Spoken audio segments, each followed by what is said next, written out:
Welcome to Beyond Sunday. I'm Brandon Walters. I'm here with the Right Reverend James King. And James, I want to talk today about relationships. Okay. Relationships. Relationships, because there's so many different forms of relationships. Right, right. From husband and wife to just friends or business or whatever. Sure, yeah. And it's just, how can we stay in our spiritual integrity throughout these relationships, or how can we improve these relationships? Right. And I want to get your take on the spiritual aspects of relationship. Okay, sure, yeah. So you're on. Okay. I throw it to you. I got it, all right. Well, you know, relationships, you know, if you break that word down, you know, a relationship, it's two people being in the same ship together, going in the same direction, you know, flowing with the tide, flowing with the energy, moving with life together, and being in rhythm together. A lot of folks today are not in harmony with each other, and they don't know how to harmonize together in order to create a satisfying relationship. Because it seems to me, if you're going to be in a relationship, then it might as well be something that is excellent. You know, it should be good. Fulfilling, yeah. Fulfilling, absolutely. Uplifting, satisfying, yeah. uplifting, encouraging. You know, two people, whether it's a friendship, whether it's a partnership, whether it's a marital relationship, whatever it is, you want to be in the boat together, going in the same direction. So that's kind of the idea, is that you've got to harmonize together, you know. And to harmonize, you know, is to be in each other's energy field. And so when two people are, especially if you're living in the same house, or you're working in the same office, or whatever, you know, you're in the energy field with these other people. And so you start picking up on their energy, and they start picking up on your energy. But the key is to unify, to harmonize, and to blend the energies so that you can experience the highest and best form of relationship that you can. Well, okay, that brings us to, that's easier said than done sometimes. And Okay. so I guess, I think a part of relationships is trying, better relationships is trying to put yourself in the other person's shoes. Yes. Empathy. Yes. So how does that come in play, and how can we improve it? Right. Well, when you are able to get in the energy field of another person and empathize with them, that just simply means that you're able to see how that they experience life and how they think, how they speak, what they do, and you show interest in it. And you have an emotional experience with them in it.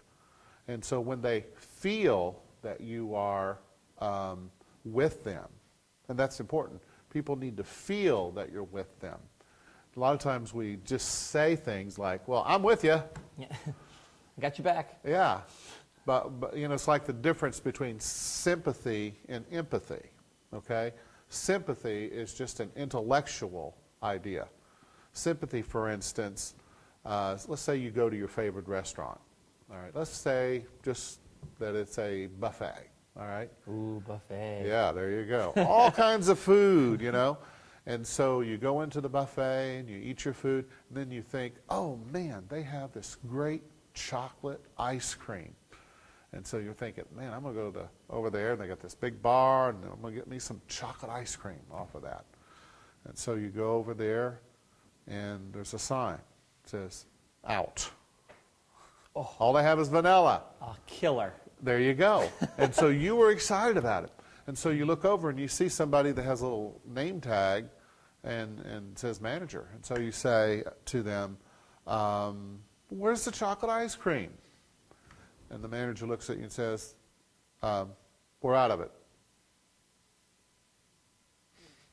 Okay? That's sympathy. And that's what a lot of people do, you know. They tell you, they give you the facts. He gave you the fact, but he didn't empathize with you. And so a lot of times restaurants go out of business because of their staff. Their staff does not know how to empathize with people. And so what the person could have said to empathize is, oh, I am so sorry. You know, the shipment did not come in, you know, with that great chocolate ice cream, but it'll be in tomorrow. And if you come in, we'll have it for you. And so you feel that they're really connecting with you about it, rather than just, yep, sorry about that.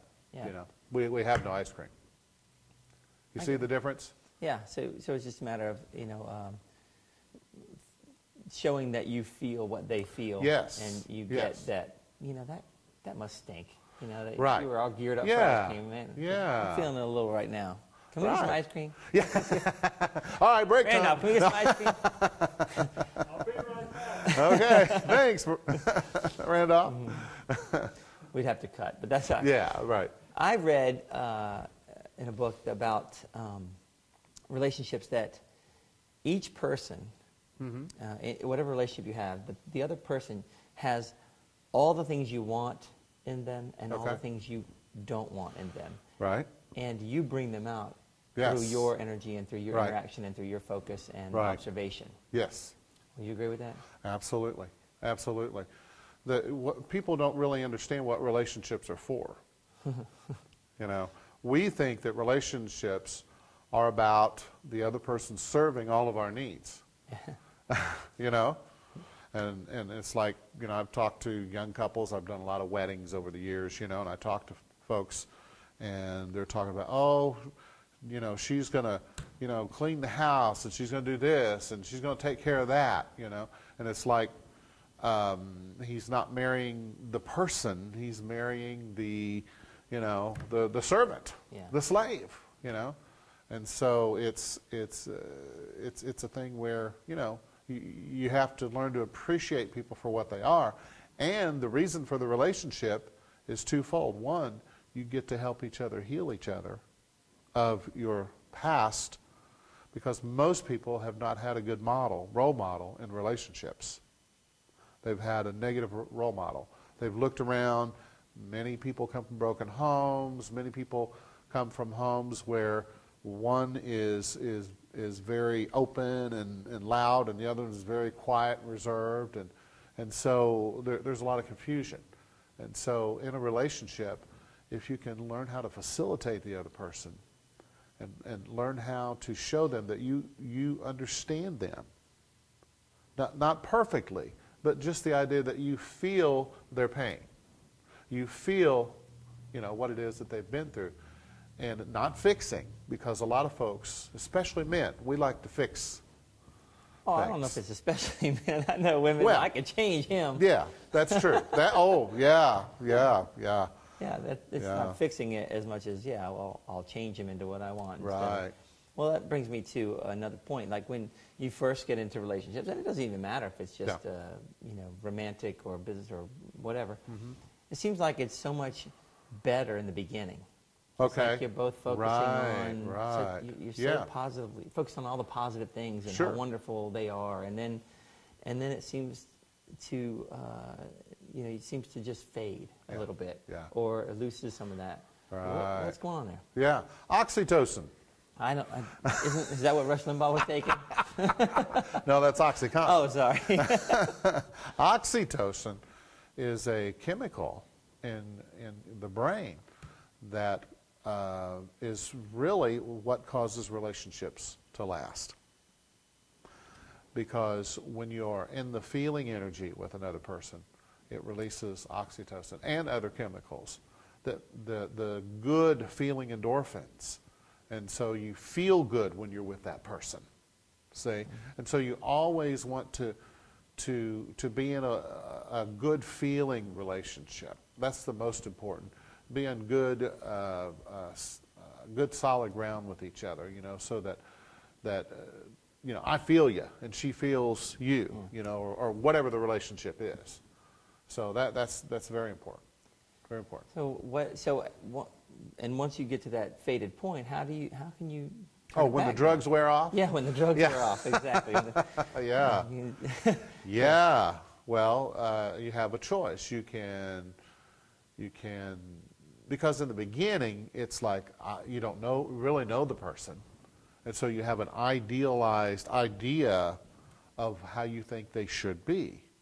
And so that's what you're projecting on them, is they're the ideal person, the ideal. And so that's what you're seeing. That's the That's only what qualities you're you're seeing. seeing. Right. Okay. And the picture in your head does not match reality. And so in 6 months or a year, however long, 6 weeks or 6 minutes, it depends on how observant you are, you begin to see that, oh, wait a minute, there are things that are different about them that I don't understand. And why are they doing that? Why are they rude on Thursdays, and what's that about, And so those drugs start wearing off, and then you start to see the person as they are, a human being, rather than this idealized picture of this perfect person. Because we're all spiritual beings, great high spiritual beings with great potential, but we're also human beings. And so we're a mess, is what I call it, but a beautiful mess. Yeah. And so we have to accept each other's flaws and warts and slips and faults and cracks and all of these things. And as we learn to accept each other and we feel comfortable, we feel safe with each other, we feel secure with each other, then that only enhances the relationship, and it just gets better from there. And those drugs are released all the time. Even after years and years. Yes, absolutely. But see, in the beginning, it's just you do it because it feels so good. But later on, you have to choose these activities. You have to choose your actions. You have to make choices that, I want to listen to this person. I want to take care of this person. I want to be available to them when they need me. And I want to show them in a way that they get it. So how do you get that oxytocin to come re-release? How do you get back to that point where it feels so good? Yeah, right. What is? Right. I mean, that seems to be the big question is. Yeah. So how do I go from, oh great, it's a human, Yeah. to Right. to, oh yes, it's my Right. human. It's Yeah. my You have to get rid of the idealized picture, because that is perfectionism. Well, wait, because aren't we supposed to focus on what we want? Right. Right. So I'm just like, I want to focus on what. Well, I guess no, you kind of want to expect to get what you want too. Sure, So. yeah. But the thing of it is, sometimes people have to grow into that. They're not going to if you demand it of them. Most of the time, unless they're really into sadomasochism. But they're not. But if you spend the energy, put the energy out, the positive energy, positively focused attention upon them, and don't try to fix them, but just keep that positive energy, then there will be a flow that will come back to you. If not, then you're not in a relationship, right? You're just in a mental construct, a concept. It's not really Well, it sounds like it's the remedy is kind of show up and just love the heck out of them. There you go. I mean, yeah, it's just absolutely. That's a very good way to say be it. love as much as you can. Yes. Focus on Right. anything positive that Yeah. you can find in any moment. Absolutely. Even if it's horrible going on, find us something. There's Yeah. always something, obviously. Very to good. Yeah. Focus on. That sounds like that's the remedy you're Absolutely. you're Yeah. recommending right now. Yes. You've diagnosed it. And Yes. now you've I'm not a doctor, but I do play one on video. No. so, want to give us a wrap up? Sure. And just to quote you, I think that's it. Show up and suit up, show up, and give attention, positive attention, listen, and show affection in the way that they need it. And you have to pay attention in order to discover that.